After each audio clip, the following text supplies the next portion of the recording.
My name is Joan. It was Christmas Eve, and the air inside my parents' house was thick with tension, despite the warm smell of cinnamon and roasting turkey. The sobs of my mother and the silence of my father filled the room, broken only by the crackling of the fireplace. My 13-year-old daughter, Lily, stood beside me, her hand in mine, her chin trembling but her back straight. "Can we go home now?" she asked, her voice soft but hopeful. As I looked down at her, I was transported back to a time not so long ago when everything seemed so different. I had just returned from a 9-month humanitarian mission in Africa. I was a doctor, and I had spent those months saving strangers, far away from my loved ones. All I had wanted was to hear Lily's laughter again. The airport terminal in Chicago felt like a dream, with blinking lights and the smell of vanilla air freshener. My mother, Mrs. Thompson, waved first, wearing a fur stole that she could never have afforded on her pension. My father, Mr. Thompson, followed with a forced smile, holding a "Welcome home, Dr. Joan" sign. Lily wasn't there. "She's at home baking pies," my mother said cheerfully. "She wanted to surprise you." The drive home was quiet, except for the sound of the new luxury sedan purring. My mother talked about the new garden she'd had designed, and my father mentioned the art classes he'd been taking. My sister, Sarah, was texting non-stop in the back seat. When we pulled into the driveway, I noticed the house looked like something out of a magazine.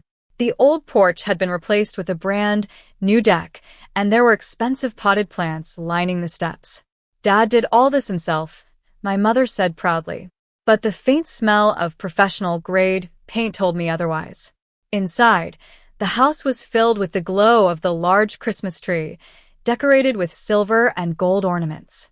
There was new furniture in the living room, and on the mantel was a framed photo of Sarah and her boyfriend on a tropical island. There was no photo of Lily and no photo of me.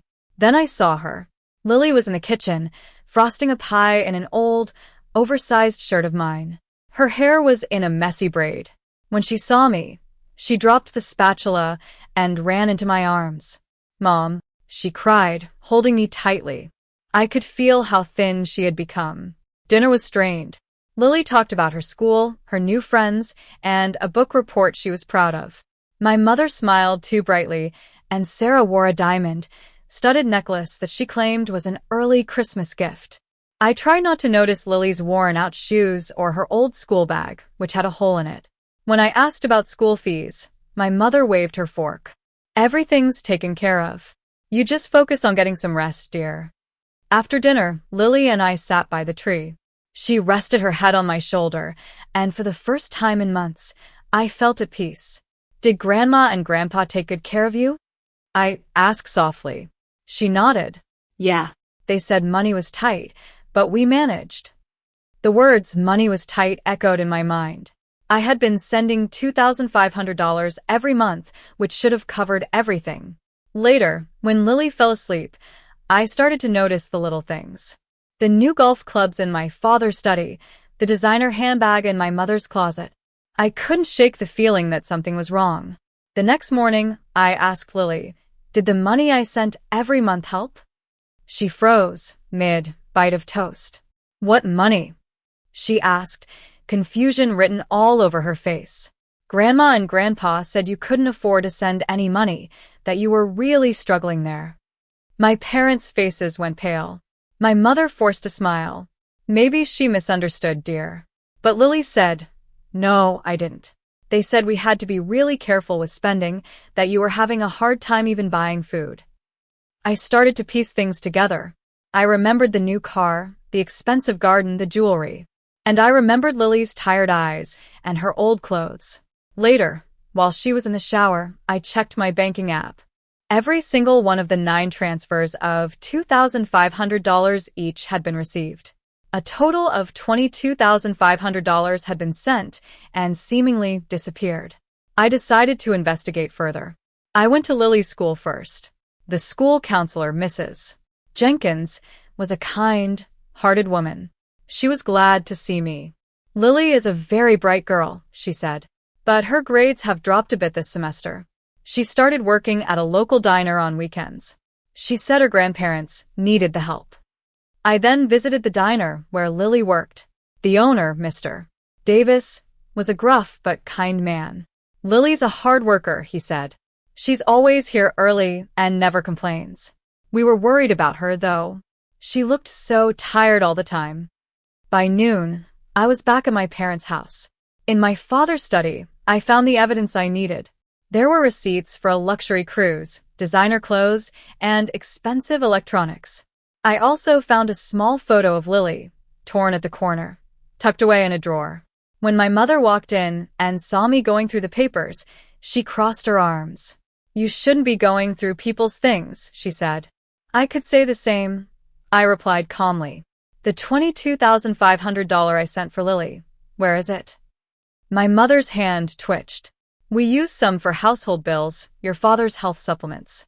I cut her off. "You bought a new car and a cruise. You let Lily work at a diner at the age of 13 while you went on shopping sprees." My father appeared behind her, looking smaller than I remembered. "Joan, we didn't mean to." I interrupted him. "Or to humiliate your granddaughter?" My mother turned away, muttering, "We'll pay it back." I smiled faintly. "Yes, you will." I walked out to my car and called Dr. Rachel Green, my supervisor from the mission. "I need advice," I said. "It's a family matter, financial exploitation of a minor." Dr. Green was firm. "Document everything. Receipts, statements, testimonies. And Joan, don't confront them again until you're ready. Treat it like a surgery. Identify, isolate, and cut cleanly." That night, I spent hours organizing the evidence. I made 3 folders. One for me, one for my parents, and one for my Aunt Rose, the only one in the family with a strong moral compass. On Christmas Eve, the family gathered for dinner. It was a performance. My mother moved around the kitchen with fake grace, and my father poured wine, his hand shaking slightly. Sarah sat by the table, scrolling through her phone. Halfway through dinner, my father raised his glass. "To family, to sacrifice, to love that endures," he said. I set my fork down. "That's a beautiful toast, Dad," I said softly.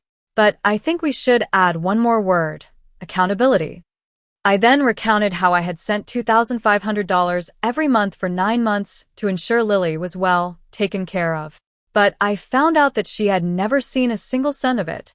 "While Lily was working at a diner to pay for her school supplies, you were going on cruises and buying expensive things," I said. The room fell silent. My parents' faces turned red. Sarah shifted uncomfortably in her seat. Lily's voice broke the silence. "They told me you couldn't send money, Mom." My mother tried to interrupt her, but Lily continued, "You said Mom was struggling. You made me feel bad for needing anything." Aunt Rose, who had been quiet until then, spoke up. "This is unacceptable.